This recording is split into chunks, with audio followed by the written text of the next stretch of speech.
वृश्चिक राशि के दोस्तों, नमस्कार। दोस्तों, इस समय आपको जी तोड़ मेहनत करनी पड़ेगी। बहुत ही शिद्दत के साथ सभी काम करने पड़ेंगे, लेकिन साथ ही साथ इस समय सोच समझकर लिया गया कोई आपका फैसला आपके भविष्य में नए रास्ते भी खोलेगा। तनाव से इस समय आपको दूर रहना चाहिए, वरना इसका असर आपकी काम करने की क्षमता पर पड़ेगा। इसलिए तनाव और दबाव बनाकर कोई भी कार्य आप ना करें। थोड़ा ये ध्यान रखने की ज़रूरत है। दोस्तों, काम के क्षेत्र में कुछ बदलाव होंगे। कोई भी काम करते समय किसी अनुभवी व्यक्ति की सलाह आप जरूर लें।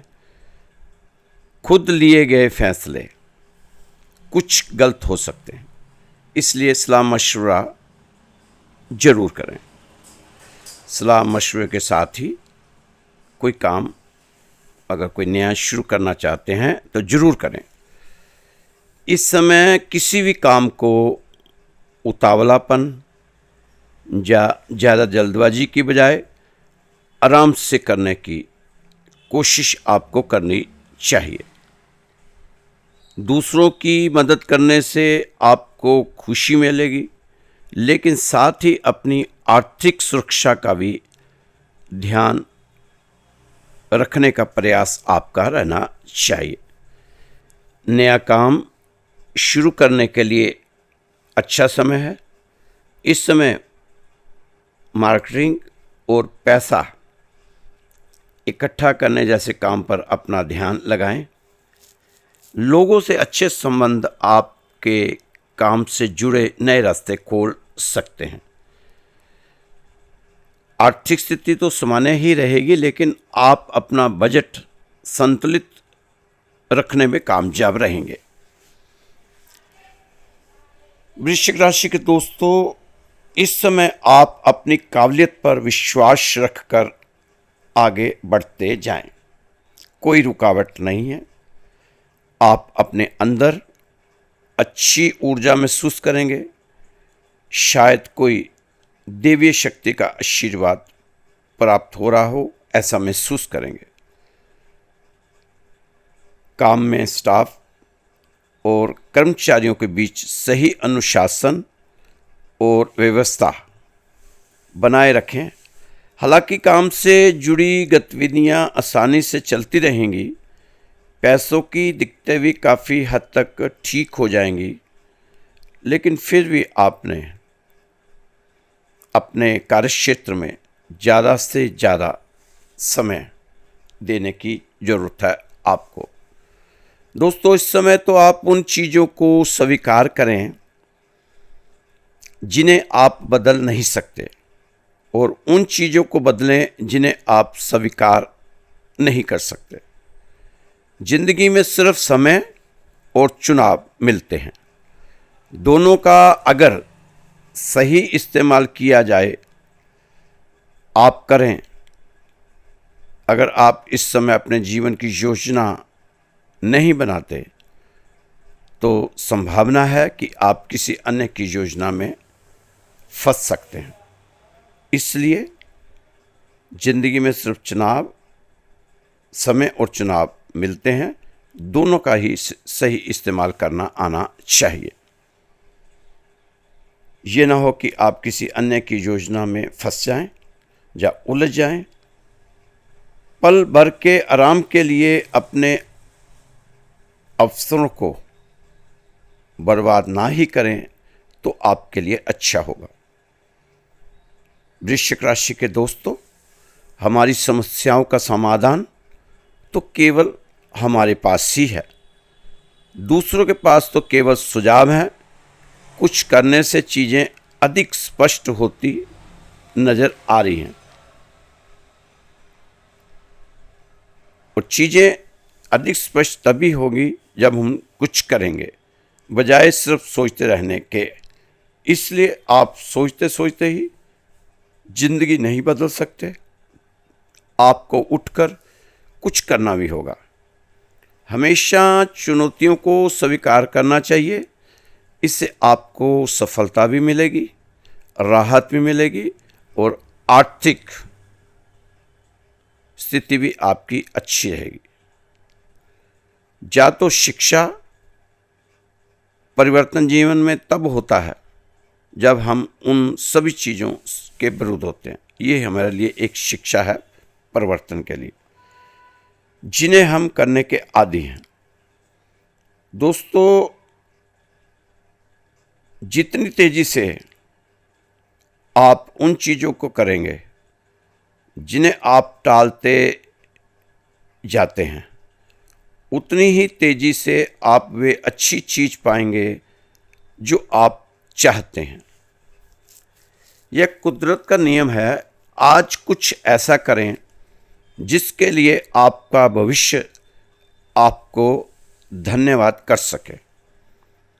आपके समय की कीमत है, इसलिए आप अपने इस कीमती समय को उस पर खर्च करें जो आपके समय की कदर करते हैं। अपने नज़रिए का चश्मा बदल लोगे तो नज़ारे खूबसूरत लगने लगेंगे। दोस्तों, ज़िंदगी में अगर संघर्ष नहीं होगा तो फिर हर्ष कैसे होगा? संघर्ष के बाद ही हर्ष होता है। हमारा वक्त हमें तब तक ही परेशान करता है जब तक हम उस पर हंस नहीं देते। दोस्तों, अगर सख्त इम्तिहान आपकी ज़िंदगी में नहीं आएंगे तो फिर वह आपको काबिल कैसे बनाएंगे? जो भगवान के सहारे होता है उसे ज़िंदगी चाहकर भी लाचार नहीं कर सकती। ज़िंदगी ने हमें बहुत कुछ दिया हुआ है, लेकिन हमेशा हम गिनती उसकी करते हैं जो हमें नहीं मिला। जो नहीं मिला है उसे नाप रहे हो, जो मिला हुआ है पैमाना उस पर नहीं रख रहे हो। दोस्तों, ज़िंदगी जब तक आपको दौड़ाएगी नहीं, फिर आपको चलना कैसे सिखाएगी? ज़िंदगी तूफानों में ही तो बस आती है, बस हमें लगता है कि उजड़ जाती है। इम्तिहान जितना कड़ा होगा, इंसान उतना ही जल्दी अपने पैरों पर खड़ा होगा। तो अगर आप इस समय अपने आप को अपने पैरों पर खड़ा हो देखना चाहते हैं, तो आप जिंदगी जो संदेश आपको दे रही है उस संदेश को समझते हुए ही अपने जीवन यात्रा को आगे बढ़ाएं। वृश्चिक राशि के दोस्तों, अब आपको आहिस्ता आहिस्ता अपने को दुखों के चक्रव्यूह से बाहर निकालने का प्रयास जारी करना चाहिए। बहुत हो गया दोस्तों, बहुत हो गया दुख सहते हुए। अब थोड़ा सुकून भरे जीवन की इच्छा को प्राथमिकता देने की जरूरत है। पहले ज़्यादा संघर्ष और सफलता कम थी, लेकिन अब जो समय आया है, अब थोड़ा संघर्ष और सफलता ज़्यादा की आप उम्मीद ला सकते हैं। बस अब तो आपको अपने मन में विचार में एक बात बैठा लेने की ज़रूरत है। यकीन कर मंजिल की ओर चल, यकीन कर मंजिल की ओर चल, कामयाबी से जल्द ही सामना होगा। दोस्तों, अगर इस समय तैयारी मजबूत होगी तो सफलता भरपूर होगी। इस समय आप प्रयास करने से नहीं घबराना, अपनी क्षमता को विकसित करने का प्रयास करना चाहिए आपको। इस समय वृश्चिक राशि के दोस्तों, किसी भी तरह की गलतफहमी में मत जियो। हकीकत को जानते समझते हुए जियो। नया महीना अक्टूबर का इसके भी 4-5 दिन निकल गए। इस समय आपको थोड़ा राहत मिल सकती है इस महीने। दोस्तों, एकदम से कुछ नहीं बदलेगा, आहिस्ता आहिस्ता ही आपको रिलीफ मिलेगा। इस समय थोड़ा सा अपनी इच्छाओं पर काबू रखना। अगर आपकी राशि को देखा जाए तो बहुत अच्छे योग बन रहे हैं, ग्रहों के शुभ प्रभाव दिखाई दे रहा है। पहले भी योग ऐसे कई बार बन चुके हैं, लेकिन कुछ बदला नहीं था। बहुत बड़ी घोषणाएं की थी ज्योतिषों ने आपकी राशि के लिए, लेकिन दोस्तों अब जो योग बन रहे हैं, अब आप इसका फ़ायदा उठा सकते हैं। मेहनत करनी पड़ेगी, कर्म करने पड़ेंगे, कोशिश करनी पड़ेगी, प्रयास करने पड़ेंगे, संघर्ष सब कुछ करना पड़ेगा, लेकिन अब फ़ायदा होगा। करना सब कुछ पड़ेगा, बिना किए कुछ नहीं होने वाला। कुछ उपाय करके पहले तो आपने अच्छे योग की सूचना, घोषणा सुनकर मेहनत में कमी नहीं लानी। ये ना हो कि आप मेहनत में कमी ले आओ। उपाय भी करो, मेहनत भी करो। ओवर कॉन्फिडेंस में नहीं आना, अति उत्साही और अति आत्मविश्वासी आपको नहीं बनना। आप इस समय अपने को ऐसा चलाएं जैसे आपको कुछ नहीं पता कि आपकी राशि में कौन कौन से योग बन रहे हैं। आप अपने आप को निरंतर एक चाल से चलाते रहना, प्रभु पर और अपनी मेहनत और प्रयास के भरोसे आगे बढ़ते जाना। दोस्तों, आप हर तरफ से सुखी रह सकते हैं ग्रहों के हिसाब से। इस दौरान 9 ग्रहों में सभी के सभी ग्रह आपको राहत देते हुए नज़र आ रहे हैं, इसलिए आप ग्रहों की चिंता ना करें। ग्रह आपकी फेवर में है। बुरे वक्त से गुजर कर जो सफल होता है, वृश्चिक राशि के दोस्तों सुनो, बुरे वक्त से गुजर कर जो सफल होता है वो दूसरों के लिए रोशनी बनता है, अंधेरा नहीं। तो आपने इस समय दूसरों के लिए रोशनी बनना है, क्योंकि दीपावली का त्यौहार है, रोशनी का त्यौहार है। वृश्चिक राशि के दोस्तों, आँख संसार की हर चीज़ देख सकती है, मगर आँख के अंदर कुछ चला जाए तो उसे नहीं देख पाती। ठीक उसी प्रकार मनुष्य दूसरों की बुराइयां तो देखता है, पर अपने भीतर बैठी बुराइयां उसे नहीं दिखाई पड़ती। सच्चा जीवन उसी का है जो अपने अंदर की बुराइयों को देखे और उसे दूर करे, अपनी बुराइयों को देखते हुए उसे दूर करे। आपने तो बस यही कहना है इस समय कि इस फरेबी दुनिया में मुझे दुनियादारी नहीं आती, कि इस फरेबी दुनिया में मुझे दुनियादारी नहीं आती, झूठ को सच साबित करने की मुझे कलाकारी नहीं आती, जिसमें सिर्फ मेरा हित हो मुझे वो समझदारी नहीं आती। शायद मैं इसलिए पीछे हूँ, मुझे होशियारी नहीं आती। बेशक लोग ना समझे मेरी वफादारी, मगर यारो मुझे गद्दारी नहीं आती।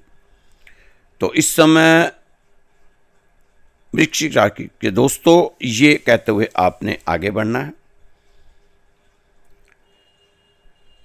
दोस्तों, आप गारंटी है, आप 1 महीने पॉजिटिव बातें करो,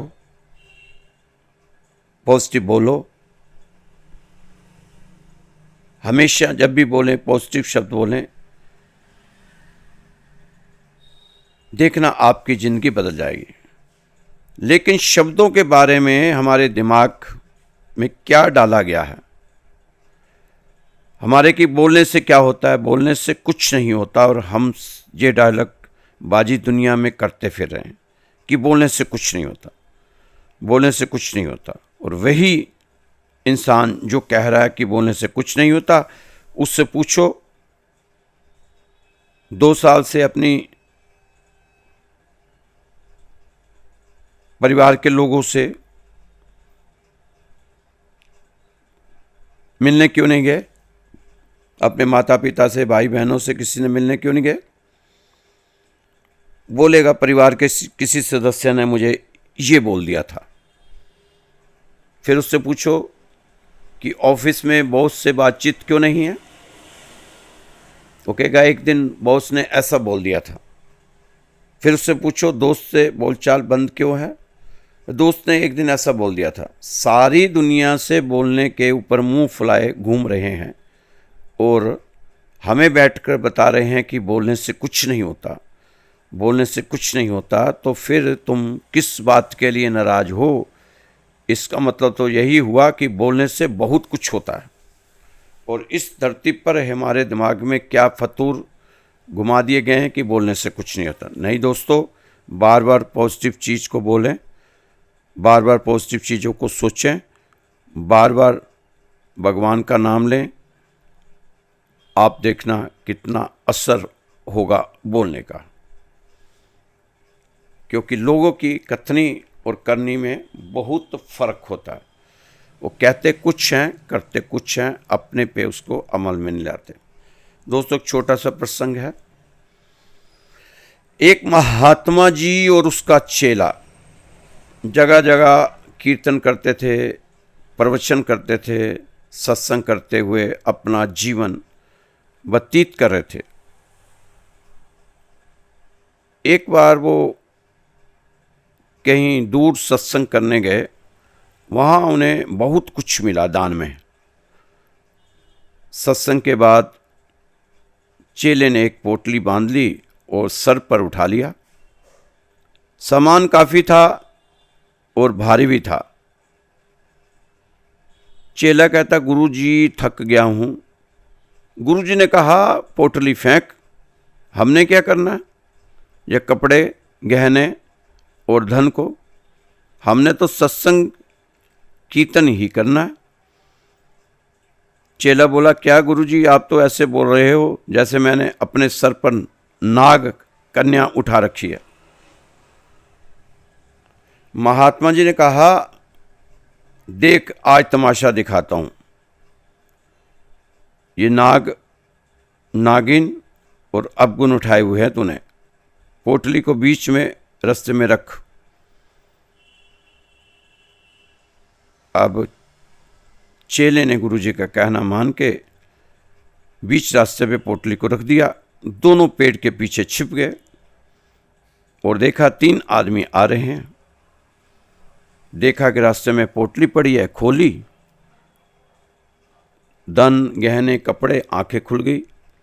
अब तो वो 3 थे। उनके मन में लालच आया कि यह तो अब 3 जगह बंटना होगा। तीसरे को बहाने से भेज दिया। उसे कहा तू खाना लेके आ जा, आज तो कुछ भरपेट बढ़िया पकवान खाएंगे। उसी पोटली में से थोड़े से पैसे दे दिए उसको। वो खाना लेने चला गया। अब उसके मन में लालच आया कि दोनों को मारकर मैं अकेला ही खजाना सारा ले लेता हूं। उसने खाने में जहर डाल दिया। जब वो खाना लेकर आया तो उससे कहा पानी लेकर आ। जब वो कुएं से पानी निकालने लगता तो उसको धक्का मार दिया। वो कुएं में जाकर डूबकर मर गया। अब ये गुरु चेला देख रहे थे कि क्या कार्यक्रम चल रहा है। अब वो दोनों खाना खाने लगे। चलो भी रास्ते का कांटा खत्म, आधा तुम्हारा आधा मेरा, हो गया बंटवारा, चलो खाना खाते हैं। अब खाने में तो जहर था, खाते ही वो दोनों भी मर गए। महात्मा जी ने कहा ना देख जरा ये नाग है या नागिन। चेले ने फिर उस पोटली को छुआ तक नहीं और खाली हाथ महात्मा के साथ राम रतन धन पायो रे पायो, मैंने राम रतन धन पायो का जाप करते हुए आगे बढ़ गए। तो दोस्तों, लालच और प्रलोभन में इस समय बिल्कुल ना आना, क्योंकि समय ऐसा ही चल रहा है वृश्चिक राशि वालों का। सीधे सीधे काम करना, अच्छे कर्म करना, जो भगवान की मर्जी होगी भगवान आपको देगा, उसकी मर्जी के मुताबिक ही अपने जीवन को जीना। दोस्तों, एक लोहा लोहे को तपाता है, उसी ऊर्जा से वह तलवार भी बना सकता है और उसी ऊर्जा से हल भी बना सकता है। तलवार विनाश करती है और हल अन्न उपजाता है। तो ऊर्जा वही है, परंतु दिशा भिन्न है। इसी प्रकार हमारी ऊर्जा यदि अहंकार, क्रोध, लोभ, काम की ओर जाती है तो विनाश होता है, और यदि वही ऊर्जा मैत्री की ओर जाती है, ध्यान की ओर जाती है तो आनंद होता है। इसलिए आपको ऊर्जा को पहचानना होगा। ऊर्जा को पहचानना ही आपका धर्म कहलाता है। ऊर्जा ही जन्म का कारण है, ऊर्जा ही मृत्यु का कारण है। जैसे दीपक तब तक ही जल पाता है जब तक उसमें तेल हो, और जब तेल समाप्त हो जाता है तो दीपक बुझ जाता है। वैसे ही जीवन तब तक चलता है जब तक ऊर्जा प्रवाहित है। जब ऊर्जा का प्रवाह रुकता है तो मृत्यु होती है। परंतु समझो, दीपक की लौ बुझती है परंतु अग्नि की संभावना समाप्त नहीं होती, वह फिर से नए दीपक में प्रकट हो सकती है। उसी प्रकार मौत अंत नहीं है, केवल ऊर्जा का रूपांतर है। यह समझ लेना ही भय को मिटा देता है और साधक को निडर बना देता है। अब एक दीपक जलाओ और उसकी रोशनी कैसी होगी, और एक साथ बहुत से दीपक जलाओ तो उनकी रोशनी कैसे होगी। या तो सब समझ ही सकते हैं, दीपक एक साथ जलते हैं, अंधकार तेजी से मिटता है। वैसे ही जब अनेक साधकों की ऊर्जा इकट्ठी होती है तो वातावरण में पवित्रता आती है, पवित्र हो जाता है। यही कारण है कि हम सब मिलकर भगवान की प्रार्थना, पूजा, सत्संग करना चाहिए। क्योंकि जब एक अकेला व्यक्ति पूजा पाठ करता है तो उसका लाभ सीमित होता रहता है, परंतु जब अनेक भक्त मिलकर पूजा पाठ कीर्तन करते हैं तो ऊर्जा का विस्तार बहुत बड़ा हो जाता है और फिर उसका प्रभाव संसार तक पहुंचता है। संघ कीर्तन सामूहिक ऊर्जा का स्रोत है। तो आपको कोशिश करनी चाहिए कि मंदिर में जाकर संकीर्तन किया करें। कभी मौका मिले तो आप जरूर शामिल हुआ करें। दोस्तों, कर्म करो तो फल मिलता है, कर्म करो तो फल मिलता है, आज नहीं तो कल मिलता है। जितना गहरा अधिक हो कुआं उतना मीठा जल मिलता है। दोस्तों, मैं ज्ञानी नहीं हूं पर ज्ञान का प्रेमी जरूर। मैं कोई ज्ञानी नहीं हूं पर ज्ञान का प्रेमी जरूर हूं। मैं साइंटिस्ट नहीं पर अपनी लाइफ में बहुत से एक्सपेरिमेंट किए पर हर बार फेल हुआ, अभी भी लगा हुआ हूँ। बहुत कुछ इनसे सीखा भी है। ज्ञान वो कवच है जो आने वाले कठिन समय से आपकी रक्षा करेगा, रक्षा कवच बन जाएगा। फिर किसी की भी आपको जरूरत नहीं पड़ेगी। इसलिए ज्ञान लेते रहना जीवन में फायदे का सौदा ही होता है। जीवन वह नहीं जो आपने जिया, बल्कि वह है जो आपने याद किया और आप उसे याद करते हैं। दोस्तों,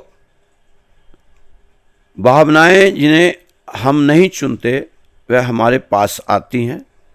वे खरपतवार की तरह उगती हैं जिन्हें कोई भी फूल पौधे नहीं लगते, ना लगता है फल।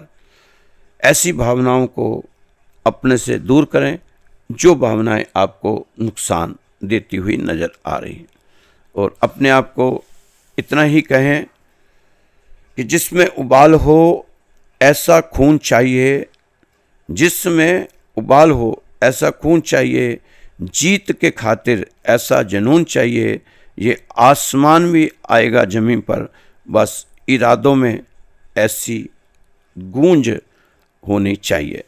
तो दोस्तों, इरादों में गूंज लेकर आओ तो आपकी जीत पक्की है। हम कर क्या रहे हैं?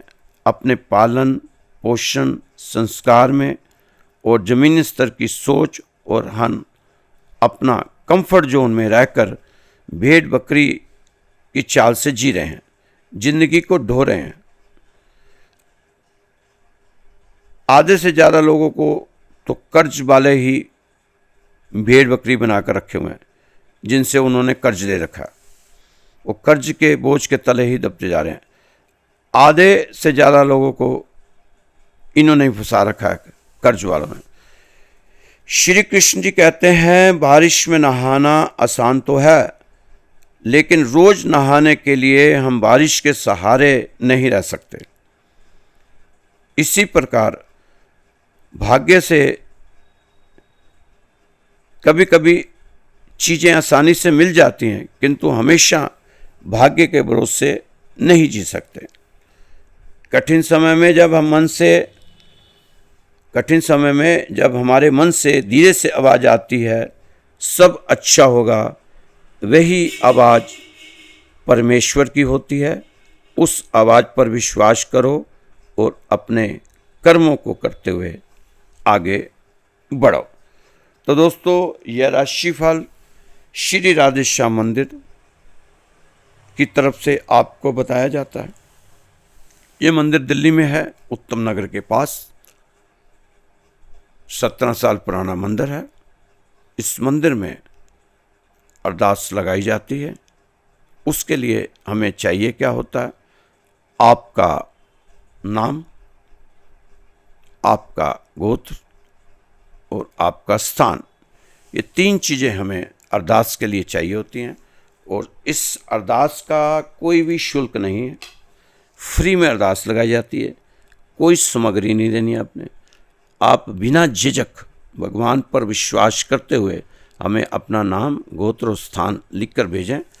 आपके परिवार की सुख शांति के लिए, बच्चों की पढ़ाई के लिए, आपके स्वास्थ्य के लिए, आपके कर्ज के लिए, और जिन बच्चों की विवाह शादी में रुकावट आ रही है, उन बच्चों की शादी विवाह से रुकावट दूर हो, उसके लिए अरदास लगाई जाती है। आप ज़रूर इसका लाभ उठाएं। मेरा व्हाट्सएप नंबर है 9315336907 9315336907। तो दोस्तों, खुश रहो, मस्त रहो, स्वस्थ रहो, व्यस्त रहो और साथ में तंदुरुस्त रहो। कल फिर मिलेंगे आपकी सुंदर राशि के साथ। जय श्री कृष्णा, जय श्री राधे।